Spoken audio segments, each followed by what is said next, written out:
Okay, we are live now. Good evening, everybody, and welcome to our council meeting for July 26, 2022. Council, you see before you nothing outside the kit, but the agenda has been tabled by the city clerk and executive assistant. I'll call for a motion, please, to accept that agenda, and it's moved by Councillor Rice, seconded by Councillor Locke. All in favor? Aye. Those opposed? And that motion's carried. Thank you very much. We'll proceed with the land acknowledgement.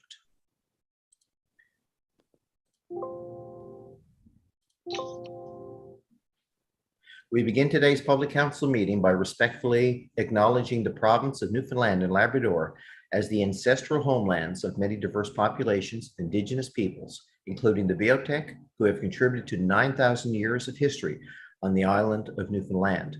Today, this province is home to diverse populations of Indigenous and other people. We acknowledge, with respect, the diverse histories and cultures of the Mi'kmaq, Innu, and Inuit. We honor this beautiful land together as we strive for collective healing and true reconciliation. Council, the minutes are there before you for July 12th, 2022. Please review, and before we adopt those minutes, can you please tell us of any errors or omissions?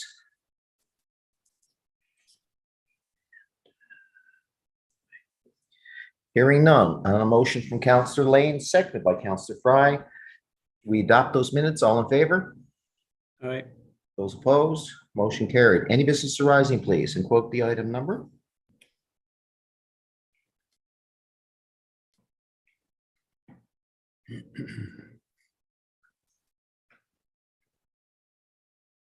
Okay, hearing no business arising, let's move through the agenda. The first item today is the Planning, Engineering, Development Report. Councillor Rice, please. Thank you, Worship. First one we have there is our number one is 2022 asphalt and concrete repair, RFP -22-2021. The background, this one, a request for proposal for 2022 asphalt and concrete services closed on June 6th, 2022, and 2 bids were received. The proponent with the overall highest score was Matherin Paving Limited with a bid price of $270,129.25, HST included. And recommendation from Planning, Engineering and Development Committee recommends the award to Matherin Paving Limited for the proposed bidding price of $270,129.25, HST included, and I so move. It is moved by Councillor Rice, seconded by Councillor Fry. Thank you, folks. Any comments, council?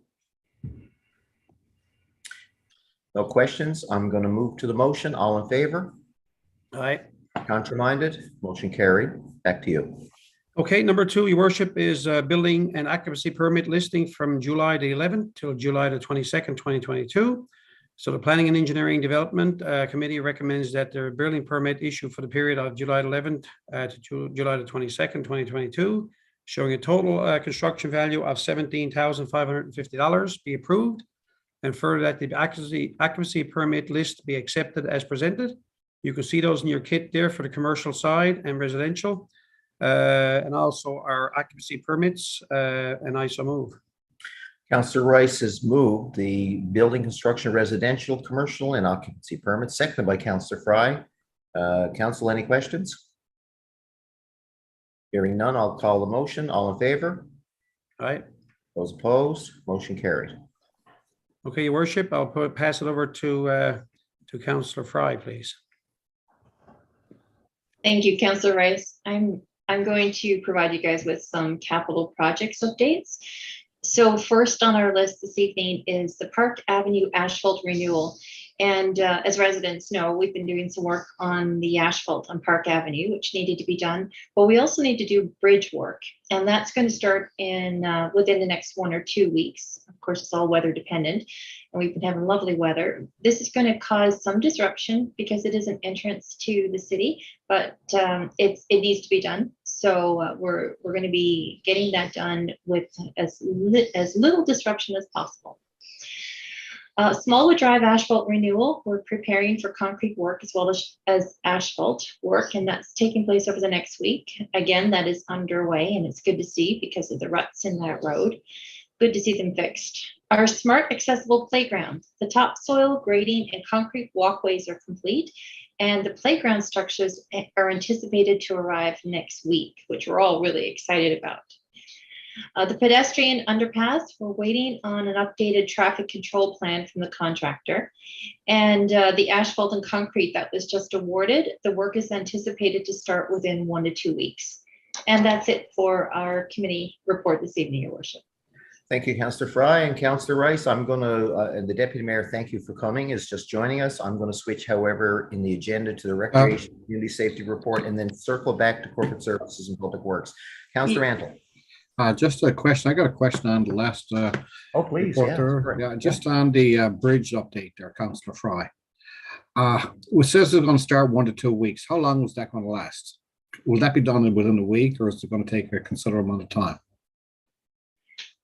I'm going to let Director Angela answer that one. I know that we've put a lot of thought and planning into it, because we want to cause the least disruption as possible. But I'm going to let Director Antle explain it a little bit further. Thank you, Councillor Fry, and thank you, Councillor Antle. It should take anywhere right now between 1 to 3 days of actual work. 3 days if we have stop and go, 1 day if we are considering potentially having local traffic only on the bridge when this work is underway. Not on the bridge, but in the area of the bridge. We're debating that now through our traffic control planning. But the period of work is short term, but it could be, significant disruption. So we'll make that as short as we can. Yeah, it certainly is going to, within 1 to 2 weeks, it's certainly going to tie up a lot of traffic down there. It's quite busy in the mornings. Thank you. As long, Mayor, sorry. Go ahead. As long as we get the message out in time to our residents, and they can make plans for alternate routes there. But Director Antle, just a question on that. So in this case, for the bridges, we're simply removing existing asphalt and putting asphalt back there. So this doesn't involve, like I see in some bridges, for example, where they have their jackhammers out and they're cutting down into the concrete and, replacing the concrete and then the asphalt. So this just seems like it's just going to be remove the asphalt and put a new course of asphalt down, given the fact that in our asset management planning, these bridges are due for full replacement. Probably, I'm going to suggest within the next, probably 5 years or so. Is that an accurate assessment there, Director Antle? That's correct, Councillor Locke. They're due for replacement according to our plan within the next 5 to 10 years. There is work that we are going to do with concrete on these bridges to do some repair, but it's on the abutments and on the sides of the bridges. So that won't be a traffic disruption. But work for the asphalt, it is replacement of the existing asphalt with new. Okay, thank you. And Mayor, if I could, just another comment with respect to Councillor Fry's status report update there. For the Smallwood Drive asphalt renewal, because I did get several queries about this, about the asphalt that's there now and whether or not, that's the way it's going to be, because there's some rudimentary lines painted there. But just for the benefit of council, I did reach out to Director Antle, and he did confirm that this is base course asphalt, leveling asphalt, I think Director Antle called it, and there will be another layer of asphalt on top of that. So the final product will be the full width of the road. It will be completely smooth with no ridges or gouges or what have you. And then we'll get a full series of line painting on top of that. So the road will be brand spanking new at the end of it. So I just wanted to mention that, Your Worship, and just to answer some of the questions and queries that may be out there. Thank you, Mayor. Yeah, no, thank you. Councillor Antle, start off the Recreation Community Safety, then we'll circle back to the Deputy Mayor or Councillor Locke for the final report. Thank you, Worship. I just got one thing to bring up, and it's regarding cancellation of some swimming lessons. For the information of the public, the 4-week July set of swim lessons and the 8-week July and August swim lessons have been cancelled. People who have registered and paid online will automatically receive their refunds. Anyone who registered or paid in person will be contacted regarding the refund. I ask everybody to please be patient, and city staff are working through this to get the refunds out as soon as possible. And now I'll pass it on to Councillor Lane. Thank you. Thank you. For the second part of our report, we have fitness programs / classes. So for the information of the public, for those who have registered for various fitness programs, such as AquaFit, Deepwater Fitness, Sculpt, Yoga, Pound, or Tabata, a decision regarding cancellation will be made in the coming weeks. So we'll make sure we keep residents updated on that. And that concludes our report this evening, Your Worship. Thank you. Thank you very much. Just checking on something, and I know I'm going to turn to Deputy Mayor Kiley for the Corporate Services and Public Works report, if there's no questions for the other committee. I did have a question, Your Worship. I do. With Go respect ahead, to, one or the other. Go ahead, thanks. okay, Councillor Fry, you first, please. Okay, I'll lower my hand there. I had a resident ask about the swimming cancellations, and one of the difficulties that they have, of course, when trying to register their kids for swimming is trying to get a spot. So they were wondering, when it's rescheduled, will it be rescheduled for the same participants, or will it be all from scratch again? Director Collins. Unfortunately, we'll be starting from scratch again, where this was partway through some lessons. For some, it hasn't started, but it was only a short 4-week set. We would do a full restart and everyone would register again. That's too bad. But I understand. Thank you. But in the past, we've always worked with people to get them in a slot that's, I won't say favorable, but we've always gone out of our way to find a slot for them, Director. In most cases, residents would get a spot. Very few times, as you just indicated, a resident would not get a swimming spot. May not be their preferred, but there's always room for a spot for a participant. Yes. Yeah, I think the commitment is no child will go without swimming lessons, correct? That's the goal. Yes. Councillor Fry, you good? Mayor, that was going to be my question as well, and Director Collins did answer that. But logistically, some of the residents were concerned. Could they just basically spring forward ahead when lessons do resume to give the exact same registration if they're applying for the same lesson? So if I'm in beginners and I don't know the names of the various levels anymore, it used to be tadpole and all that sort of stuff, but their question was, if my child is in the first round of swimming or whatever it is, can we just move the registration if they've had no sessions already, rather than trying to vie to get another spot? Because their concern was they may not get another spot. But based on Director Collins' response there, residents generally, we open it up first to residents of Mount Pearl, and generally we're able to accommodate all the requests from residents, and then we open it up to our non-resident friends. So we can't just simply move the registration forward, but we're confident that all of our children will be able to receive a spot for swimming lessons when it does resume. Is that a safe assumption, Mr. Collins? It is, and just a complicating factor for summer lessons. Summer lessons are reduced number-wise. There's typically less registered. So if, for instance, the summer is canceled, so right now we've canceled the July set and the July and August, the one that's 8 weeks.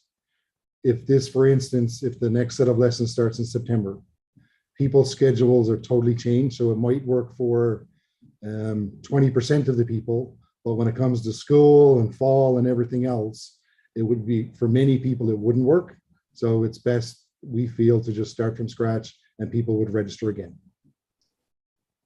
And that makes sense, because with back to school and parental vacations and all that sort of stuff, it may be a different scenario during summertime with respect to getting them to their lessons and stuff like that.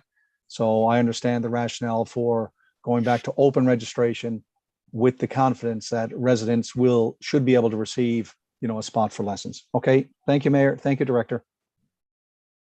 Thank you very much. Now we're going to circle back to Corporate Services and Public Works. Deputy Mayor Kiley, please. Thanks, folks, and apologies for the late jump in, and I was having a bit of a network issues, but I think it's resolved itself. So thank you very much for the flexibility there, Your Worship. So I'm going to be presenting the first two items of our committee. So the first, of course, is December 31st, 2021 financial statements. And specifically the PSAB compliant financial statements and management statement of compliance. This is, of course, a normal accounting routine and certainly a huge accountability piece of work that is done. And you'll see the attached financial statements presented fairly in all material respects, the consolidated financial position of the city as at December 31st, 2021, and are the results of consolidated operations, consolidated change in net debt, and consolidated cash flows for the year in accordance with the Canadian Public Sector Accounting Standards. So the Corporate Services and Public Works Committee, we recommend that the PSAB compliant financial statements and management statements of compliance report by BDO Canada LLP for the year ended in December 31st, 2021 be approved, and I so move. It is moved by Deputy Mayor Kiley and seconded by Councillor Locke. Any questions, Council? I just want to make a comment and just a shout out to you, Director Pittman, and your staff. All of you in corporate services, I know the amount of work that goes into year end and getting the financial statements done, and you're to be commended for getting them done and with a very clean report. I think that speaks very well and very highly of the professionalism of you and your staff. The timeliness of this presentation is spot on, in terms of the submission and that. So we thank you very much, and we look forward now to beginning a new year at the end of the day. But please pass on to all of your staff.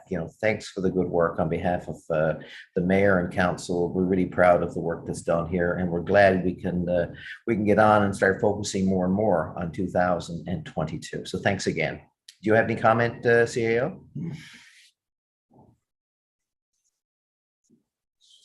Thank you, Worship. No, I agree. I think the team's done a great job.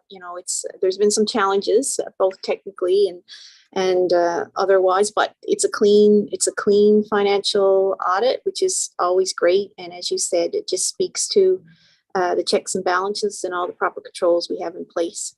And our financial stewardship is in good hands in that department for sure. Thank you, Council. With your leave, I'm going to call the motion. All in favor?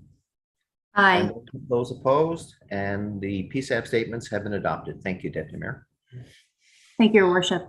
And that leads me to my second item here, which is just the general invoices for approval.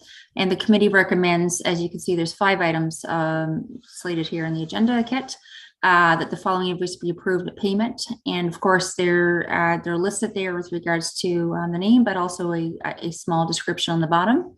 And altogether, it is $161,231.85. So that is the recommendation, and I so move.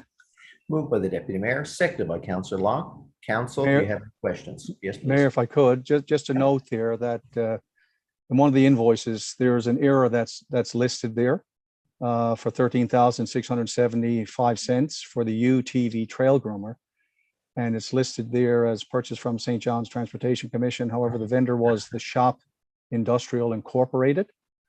Last year, the city purchased this new utility terrain vehicle, which we use regularly, as we know, with trail maintenance and grooming in the wintertime to keep our paths and our walkways open. And this invoice is for a new groomer that can attach and be towed, and be towed by the UTV. Providing us the tools we need to continue to groom our trails, so we promote outdoor activity and recreation in our city trails throughout. So I just wanted to highlight that there, that the vendor was actually the Shop Industrial Incorporated. Thank you, Your Worship. No, thank you. Looks like a copy and paste that kind of just didn't happen, or went a little awry. Thank you for that. I'll call the question. All in favor? I have a question, Your Worship. Oh, sorry, couldn't see your hand. I'm looking at the other document. Go ahead, Councillor Randall, please. That's okay. Yes, thank you very much, Councillor Locke. I was wondering what we're doing with the St. John's Transportation Commission with the UTV, but just for my own benefit, or for everybody's benefit, I guess, I noticed the facade improvement program for $9,000, Carpe Diem. What business is that? I don't remember the business. I'm wondering if that would be a question for Director Pittman in relation to. Yeah, I agree. Can you seize the day for us, Director Pittman? Exactly. That's the one on Commonwealth Avenue. They're the wellness center, right? With the new. Is that what it is? It Yes, is. the Yeah, beautiful it's, front. Yeah. It's Sorry. 48 Commonwealth Avenue. So Okay. it's Yeah. with the brand new, Yeah, the brand new updates to the exterior. There's a new canopy and there's some accessibility updates. So it's the business organization is Carpe Diem, but it's all the wellness businesses that are within that organization. So they actually applied in August last year. And as you know, with the facade improvement program, they don't receive their grant until the project's complete. So now that the project's complete, we're happy to fulfill our part of the grant, which was for $9,000. So Yeah, no, I just didn't recognize the name. That's okay. I do remember it. I just thought I'd seized the moment. Thank you very much. you're welcome. And Your Worship, I would just like to jump in here if I could. I mean, we brought in this new program to sort of help entice, encourage our businesses to improve the facade of their business fronts. And I am just so delighted, A, with the uptake, and B, with the final result. Man, while we acknowledge that, it's not a huge sum of money, it is a commitment by the city to our business community to let them know that we're there to offer some assistance where we can to improve their storefronts and the fronts of their business and the like. And I have to say, some of the work that has been done, it's like this one example, Carpe Diem is a prime example of the wonderful result. I mean, it's a beautiful improvement. The same thing with further down Commonwealth Avenue with, I think, Kenny Enterprises, where the old or the former Marie's Mini Mart used to be, and the beautiful work they're doing out front there. So I just want to acknowledge and give kudos to our staff, and also to, again, support this program that we're doing here. And again, this year's budget, we did it. We're looking perhaps to next year to expand it a little bit further, maybe to not only include the building, but perhaps the grounds around it, in line with our climate stewardship that maybe we can offer. We're doing it this year, offer some incentives, small incentives to help with increased greenery, maybe increased vegetation, shrubs, trees, and the like. So I just want to, again, give kudos. I think this is a wonderful program, and I'm so delighted with the uptake that our business community is making here. Thank you, Your Worship. Yeah, hats off to our marketing and economic development team too for spurring this on. I think, Director Pittman, this is year 3. Does that sound right to you of the program 2022? That's right. We launched it in Small Business Week in 2019, if I'm not mistaken. So yeah. Very good. Thank you. I'm going to ask the city clerk or the executive assistant, have I called the question? All in favor? Aye. Carried. Thank you much. And moving back to the document, back to you, Deputy Mayor. Yes, well, that actually on my 2 items of our committee is complete, and I happily pass it on to Councillor Locke for the final 2 from our agenda point. Great. Thank you, Deputy Mayor. Thank you, Your Worship. I'll take the last 2 items here. They'll be brief. The first is the payment register. And you can see that the payment register is for July 6th in total $160,245.49. And you can see there's fewer there, but you can see some of the janitorial services, Phil Robin, that are outlined there, and they're for all the facilities that we have. Some software updates you can see there as well. So this is just presented for information. Again, the payment registry for July 6th, 2022. Again, totaling $160,245.49. And if there's any questions, we'll certainly take them. Back to you, sir. Thank you. And the last item for us, Mayor, the Public Works Service updates. You can see garbage collection continues to be on a bi-weekly basis. And I know, there has been some hiccups, but we're asking our residents, for their patience. Our staff are doing the best they can to pick up the garbage.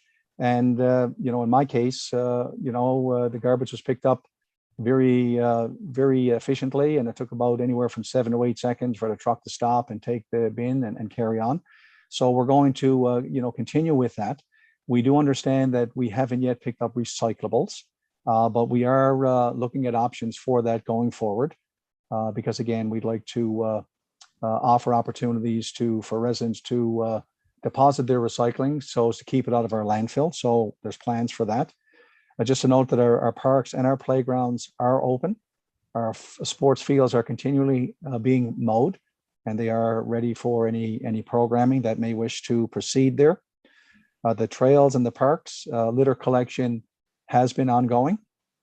Our flower planters and our hanging baskets that are always a beautiful addition to our streetscapes, they are currently being prepared, so we're hoping to see those in the not too distant future. We are still continuing to address graffiti that periodically rears its head. So our work is continuing with that. The water consumption for the month of May, this is a good note again. And I know many times I always highlight this, but the month of May, our water consumption for May of 2022 was the lowest monthly consumption since May of 1997. So it's the lowest. So when I looked at the data, February, March, April, May of 2022, we are all trending below the 2021 values. So, and I accredit that to our leak detection program that we adopted. And I've spoken to this on several occasions, and I will continue to speak on this. But just as a note, in 2014, for example, we paid $4.8 million for water to regional water. And Councillor Rental always references that we pay our fair share. But in 2021, we went from 4.8 million to 2.9 million. So in 7 years, our water costs dropped by $1.9 million. So in addition to the ecological and environmental savings, this is a huge financial savings. So I credit our leak detection, but also our residents. I think through our campaigning and environmental awareness that people are being a little more prudent and careful with their water consumption. So again, I just want to highlight that's a great news story for me. Like again, we are our hard work is paying off. We're starting to see the environmental benefits of some of the programming that we put in place here. Just to continue to, it's the good work, Councillor Locke, of our our public works crew, including the people on the UTM crew, and they're always diligent, in terms of water and sewer repairs. But when they have their time and their schedules permit, they do the leak detection, and that's a very proactive measure we've taken to not only make our city more sustainable, but also more environmentally conscious. Thank you. Absolutely. And I go back to that device we bought. It's called the Correlator. And this allows our staff to more accurately identify and pinpoint where there may be a leak in our underground system. So again, it's a great program, but also for our residents as well. And while I'm on that, Your Worship, before I continue with the last two here, just a note, like I did have some expressions of concern from residents over the past number of weeks, especially with the dry spell that we're having and the extremely hot conditions, that many residents are still turning on their sprinklers outside of our regulated times, So I think it's Wednesdays and Saturdays or Wednesdays and Sundays, and it depends on whether your house is an odd number or an even number. So we do restrict when people can water their lawns. So I just encourage people to go in and have a look at our water regulations to know that there are restrictions. We do have an ongoing water conservation policy, if you will, to encourage our residents to protect our water, because I haven't seen the water levels, and I don't know if Director Dolimont could speak to this, but I'm sure Babel's Big Pond, I can only speak to the pond out by my cabin that's down anywhere from 18 to 20 inches. I can only imagine, and there's no water being taken out of the pond that I'm on. So I can only imagine the water drop at Babel's Big Pond. And if this drought continues or these dry conditions continue, we don't want to see that we run into rationing water here. So again, I would encourage our residents to take heed, and not waste our water. It is a valuable resource. Thank you, Your Worship. The last two, I just want to mention that the inspection of our lift stations and our pump houses, they are continuing. And of course, our daily water sampling to ensure that the water that's coming to our residents is, of course, of top quality. That too is ongoing. And that is it for our committee report. I thank you. Mayor, thank you. Yeah, thank you, Councillor. I'm going to ask Director Pittman on behalf of Council. Yeah, I'm coming to you, Bill, or Councillor Antle, sorry. Can we do a post tomorrow? So Wednesday is the key day when it comes to water conservation, right? Because there's a schedule for everybody. It's either Wednesday, Saturday, or Wednesday, Sunday, as Councillor Locke suggested. Let's get a post out if we could through social media tomorrow to inform the public to Councillor Locke's point. Director Dallemont, can you bring the water levels to our public council meeting in 2 weeks' time? And if that's okay. And I'm going to turn it over to a question from Councillor Antle right now. Thanks. I have two things. I only had one thing, but Councillor Locke explained something else, and I just want to jump on that for a quick second. And that's regarding the savings that he talked about regarding our water. You know, we saved $1.9 million. But I want to stress that out of that $1.9 million, what that enabled us to do is to keep our taxes low and keep the mill rate where it is. So that $1.9 million was a job well done, and we do reinvest that funds back into savings for our residents. Just a quick question. I noticed we say parks and playgrounds are open, and I have a couple of questions, and the reason is, are we going to mow the playgrounds, or is there any opportunity to mow the playgrounds? I think once we get some things under control and we get our regular routine in place, I think there might be an opportunity at that time to take advantage of some of the extra staff, and hopefully we'll get some of the open places, open spaces and playgrounds mowed. Yeah, especially there's some playgrounds, I guess, might have been at the end of the cycle, and you can drive around, you can see some of them are really getting, the grass is getting deep. Okay. It'd be appreciated if we can get something done in that in the near future, but I understand the issues. Thank you very much. Very good. I think that brings it into the agenda, unless anybody else has their hand up, and I thank you for your patience, Council. I'm going to move now to the round table according to the chamber. I'm going to start with you, Councillor Antle, please. Thank you very much, Your Worship. I'll try to keep it short and sweet. I only had a few things to talk about. First thing, last weekend we had a Benjamin Circus was here in the city, and it was a great successful event by all accounts, and I'm sure Councillor Lane is going to talk on a little bit later. Right, the city certainly appreciates the opportunity for this circus to come to the city and get for our families and all the children. It was certainly nice to see all the young people out, so we certainly congratulate Benjamin Circus for showing up here in the city. We appreciate it. First off is the Wayne Andrews, the Mount Personal Board Alliance have a scholarship. It's the Wayne Andrews Scholarship, and that's due. The final submission is due for July 31st. Now, we all know Wayne. Wayne was a dedicated and valued community leader and volunteer community within the community and youth development. And as a coach, competition judge, executive with gymnastics, Sport Alliance, and the Frosty Festival, and a Hall of Fame member, Wayne has always did focus on family, community, and youth. Thanks to the generosity of the Wayne's family, more young people will have the opportunity to pursue post-secondary education. The Wayne Andrews Memorial Scholarship aims to reward a young person who shows an effort to participate in the community, whether it be through sports or community volunteering. It's all about involvement in the community, not necessarily about top sports. For example, this could include someone who could be relied on heavily by their teammates, a volunteer in a chosen sport or activity, or help with a community event such as the Frosty Festival. And a quote from the Andrews family: "We want to reward someone who is engaging with the community, as our dad has done for many years." So, and all you have to do would be a graduate from level 4 in Mount Pearl and submit your application, and that closes July 31st. And just a quick reminder, I think we talked about a little bit earlier, is that from the St. John's Regional Fire, as Councillor Locke alluded to, water is quite heavy. We got to be watching our water.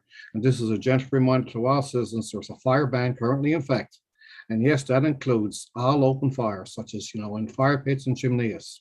We've got to be very, very careful, guys. We haven't had no rain in the past month and a half, or very little rain, and the fire department is keeping that ban as much as possible. And even they asked, with propane barbecue, keep a fire hose nearby. And that's everything from me, Your Worship. Thank you very much. Moving over to Councillor Rice now. Thank you, Your Worship. Just a couple of things from me. Number one, just want to make the comment on the deadline or the extension deadline for the tax payment, August 31st. That's extended now for businesses and residential. Also want to say a good luck, and I guess to all the teams that are traveling to Niagara, and some of the athletes I think from Mount Pearl will be going there. Niagara, it starts on August the summer games starts on August the 6th, and it runs till the Saturday August 6th till Sunday August the 21st. So we have a bunch of teams, and we have a lot of Newfoundland and Labrador teams going up to that, and there's a bunch of athletes from Mount Pearl that's traveling for the first half or the second half of those dates. So just want to say good luck and congratulations to going to that. There's a trip of a lifetime for those people, and I guess coaches, parents, athletes, and everybody that will be attending that. So, and the last thing I got this add is I want to say a big thank you to our management team regarding our bulk garbage collection during the labor disruption. And the management team, they've been trying to run the city. They've done a phenomenal job. I mean, it's not easy times for both sides, both QP and our management group. And I'd like to see some resolution to this in the near future, and I guess time will tell. But just want to say a big thank you to the management team. They're doing a phenomenal job, and we support you 100%. Thank you, Worship. Thank you very much. I'm going to move across the aisle now to Councillor Lane. Thank you, Your Worship. Yeah, I just wanted to touch on the Benjamin Circus for a minute because I got to take Serena to her first ever circus on Monday, actually. And the place was packed. All of the bleachers were full. And to see the joy in the kids' face, all the children were up, they were dancing and they were waving their light up swords. And everyone was just having so much fun. And what a great show to get to have here in Mount Pearl. It was great to get to have an event that the residents were able to enjoy. And I would love to see them return again in the future because it truly was a success. So that was great. And I just have one other thing. I just wanted to send congratulations to the Mount Pearl under 13 AAA Blazers on taking home the silver medal this past weekend at the Jerry Murray tournament in Paradise. So congratulations to them. And that's it for me, Your Worship. Thank you very much. Thanks, Councillor Lane. Over to you now, Councillor Fry. Thank you, Your Worship, but I actually don't have anything for the roundtable this evening. It's the first, I know, but I'll reserve it for another time. We'll double up next time. Hey, take a rain check. Okay, thank you very much. That will move me now to Councillor Locke, please.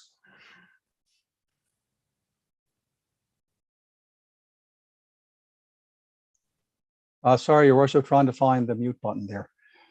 I just want to echo the sentiments of my former comments from my colleagues here. I haven't received any sort of negative from the circus in terms of, traffic or noise. So overall, the sentiments I've heard was it was a very successful event. And like I said, the young folk, and not only the young folk, all people that attended, who I heard, there's something about a circus under the big tent. So I think it was a great initiative. And as my colleague, Councillor Lane indicated, hopefully we'll see it back. Your Worship, just with respect to the Deputy Mayor brought in our financial statements here, just some comments on that. Like 2021, as we all know, was in fact a challenging year. And just as residents and business experiencing challenged financial situations last year, the city also experienced a decrease in revenue and an increase in expenses as we work through operating during the pandemic. We all know the challenges with that, as revenues were down with the closure of our facilities and expenses went up, like all the safety equipment we had to bring in and other measures that were required. So we saw a drop in revenue, but an increase in our expenses. But most notably, taxation revenue was down in 2021 by $2.4 million. That's about 5.2%. Revenue was down overall by $1 million, or 2%, from the year of 2020. The city received less 32% in grant revenue than anticipated in 2021. However, that's in large part due to project schedule delays, as funding is not received in full until project completion in most circumstances.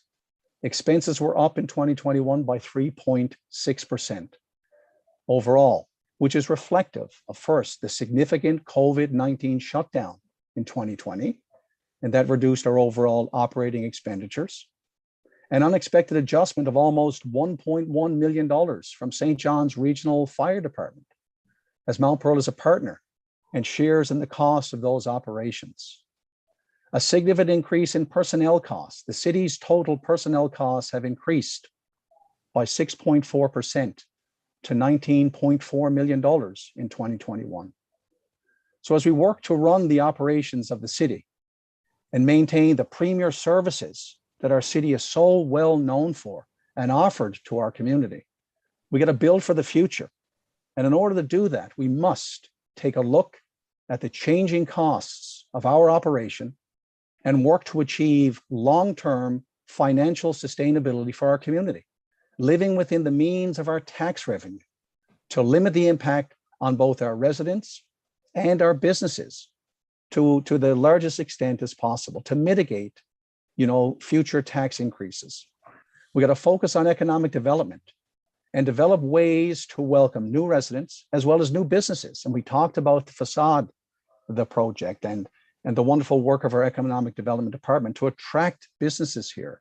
We need to do that to attract new residents and businesses to our community, and that will help better position us for long-term sustainable economic growth here in the city. As always, we take our position as stewards of the public taxpayer dollars very seriously. Our city will continue to make prudent decisions to ensure we can sustain the quality service that we offer to our residents and our businesses, but we have to do it in an economically sustainable fashion. So I just wanted to highlight that in conjunction with the report that our deputy mayor brought down during our meeting. And that's it for me, Your Worship. I thank you. Thank you, Councillor. And over to you now, Deputy Mayor Kiley. Thank you, Your Worship, and thank you to my colleague, Councillor Locke, for offering those supports, and just to agree and support the work and efforts and the responsibility that's at our feet when it comes to ensuring that our city is sustainable, that our future is sustainable, and that we approach this as stewards and with a balanced approach. This is not an easy endeavor. This is a full city effort. This takes many individuals, and it takes a balance of perspectives. And so I appreciate the context we offer there, because that's not a perspective, that's a fact of where we are economically, financially, and fiscally at this period of time. And so we're always responsible and absolutely in a position of looking out for the best interest of our residents in this city for the long term and in a sustainable and a balanced fashion. I just have one other item, and it is in relation to outside, the heat. And we talked about it in many ways, but when we talk about green and green energy and why that's important and why we're imbuing that in all our aspects of our work, it's because we are seeing the impacts of climate change. This has been an absolutely unprecedented year and month of temperatures that our city has not seen the likes of. Are we going to stop seeing that? Most often than not. So I just wanted to identify, when we think about cooling and heating stations, that top of my mind is, looking forward and maybe looking at other items of how we are responding to climate change. And I thank everyone for doing that with regards to ensuring we talk about water conservation, that we talk about fire safety. And I also just wanted to identify how we are doing that with the impacts of our residents. Right now, Armilty House Museum this week, as they are open, they're also identifying themselves as a cooling station. So they have set up their water, Gatorade, which is important, electrolytes, along with sunscreen and a cool place to go, and they are offering it free of admission. Again, this is especially important for our most vulnerable individuals of our community, or anyone who feels like it's a place to take your kids that is safe and free from some of these temperatures. And if you're in a situation where you don't have the luxury or privilege of a climate control controlled environment that is now available and free. So I just wanted to identify that we're living in a very a time of where we're seeing climate change and heat and all the things that come from that from our city. And certainly when we think about sustainability and planning, that is certainly something of another additional cost that we're going to see as we move forward. And we're looking at the realities of that, both on our health, our safety, but also our public works and all aspects of our city. So thank you. Councillor Mayor, Locke? can Yeah. I forgot to mention one thing that I think, is important for our residents, and I apologize for having to circle back. But just to note that the city is pleased to extend the deadline until August 31st to make tax payments for both residents and businesses, and interest will not be applied to current balances. Will not be applied to current balances until September 1st. So while payments can continue to be made in person at the city, so the city is still accepting payments, and we have had residents coming in to make their payments. There are still other convenient methods through which residents, because several residents have asked me, many of them are seniors. They're really concerned about getting their taxes paid on time. And they're asking, is there other ways other than going down in person? So payments can continue to be made in person, but also through electronic fund transfers through their online banking, or from your branch bank, or through the mail, or through your mortgage. So there are a number of options there, but I just wanted to highlight that the deadline is extended until August 31st. And again, there will be no interest charged on current balances remaining for 2022 until September 1st. So thank you for that opportunity, Mayor. Thank you. Thank you. And I'm going to pivot off, a couple of comments from you, as well as, Councillor Rice, with regards to the strike. But, we do acknowledge that our services, the offering we have, are not what we normally do. And I think this has caused a great disruption to our residents. And I think as a council, we've acknowledged that. I want to say to our residents, we're doing our best. And we'll keep as much of the services that we think are core to the city, we'll keep them running. There's no talk really of shutting down the city. We have a great management team, and frankly, we'd like to see our unionized workers come back. And that will take time at the negotiating table. And I just want to say that, some of the items or many of the items that are part of the negotiating packages that we're discussing, or we want to discuss at the table, they all have financial implications. And to your point, Councillor Locke, financial implications are implications not for us, but they are for our residents and our businesses. And we're working hard on their behalf to maintain the stewardship that we've been known for. We do deliver with our employees good services, but at the same time, we've always been prudent and we've managed our finances very prudently over the years, and that's really why we're successful in terms of delivering services that value the most to our residents. So, I just want to say that I think at the end of the day, once the rhetoric and some of the emotion comes out of some of the discussions, we look forward to having a discussion about what's on the negotiating package. But I want to remind the residents that they elected me and you members of council to represent them. But we look forward to the day when it comes to working with our unionized members once again. So just wanted to say that at the end of the day, that we recognize there's a balance to be found between our management and stewardship over the finances on behalf of the residents, and as well as making sure that our employees are well compensated and continue to enjoy the top tier benefits that they have. So on that note, I'm going to close out. And I'm going to take a motion from Deputy Mayor Kiley and Councillor Antle for adjournment. And